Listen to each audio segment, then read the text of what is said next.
going on. So I got asked the question about this being Black Music Month.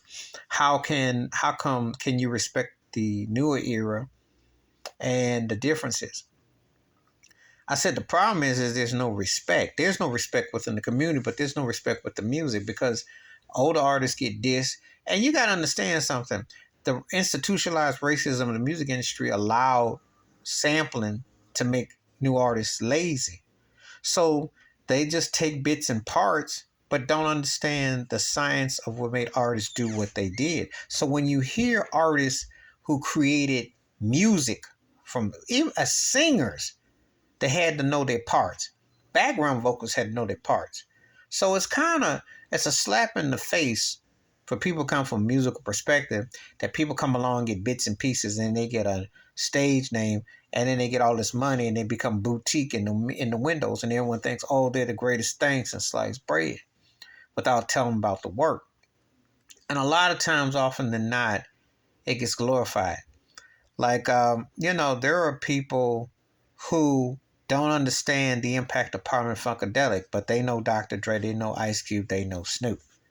You know, there are going to be people who love Tupac, and Tupac is one of the most important artists ever. But he was influenced and inspired by Prince, one of his many people that inspired him. But there are some people who aren't going to understand Prince's work ethic and what he did. And it's night and day. But it's just how it is because the agenda has been pushed to promote a lot of these rappers and hip hop artists. Yes, well, Michael Jackson lasts because Michael Jackson's music spoke for itself and how dominant he was. However, that has been downplayed too.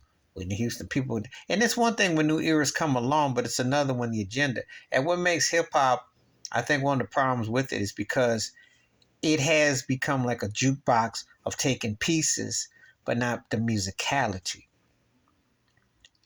I'll be the first to tell anybody there ain't no rapper, and you can put them all together, that's ever going to see no Michael Jackson or see a Stevie Wonder. So you can forget about it. It ain't going to happen because that's talent. I remember Quincy Jones, when someone tried to say how great Kanye West was a producer, and he about laughed because you can't compare it. There is art in it, and it has its place, but it's not the same. But black artists always get cheapened. They water down R&B and hip hop. They gentrification of it. They'll do that to Afro beats before long. They do it to everything because they want to find a whitewash or white race, the white way to whitewash the impact, and don't give the artists their due. Funk artists never get their due. When it comes to Rock and Roll Hall of Fame shows, they say, oh, you a dance band, you this. They don't understand or they don't want to acknowledge the intricacies of understanding chords, progression, arrangements, direction, musicianship, band leader, all that. They don't do that. They'll never teach you that Maurice White playing the kalimba and how big that was. Charles Stephanie working with Earth, Wind, and Fire and those arrangements or productions. They don't talk about a Tom Bell's depth. They don't emphasize that. And black music always suffers from being seen as trendy, hip, and happening. But the pioneers, the people who put it down, not getting their just due. That's so unfortunate when you see what's at work. And then they have just insulted the creativity. So can both generations coexist? They did back in the day. I grew up listening to jazz and blues with my family members and gospel records and rock records and all that. And if you want to talk about 60s hip hop, the Lost Poets, I was definitely down with that. Okay.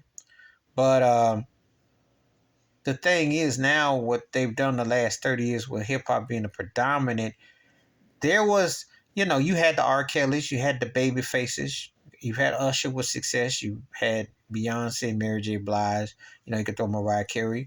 You could throw Joe Brian McKnight, D'Angelo, Maxwell. You've had artists, and you got Bruno Mars, who definitely has a strong tie into R&B. And I can name some others. I could mention Michelle DeCello, some artists that did their thing, However, hip-hop has been so dominant that they used it to snowball out and use the sample, and they have not pushed forth the artistry to expand on R&B. So it's like a handful, and it's a sad state of what they did.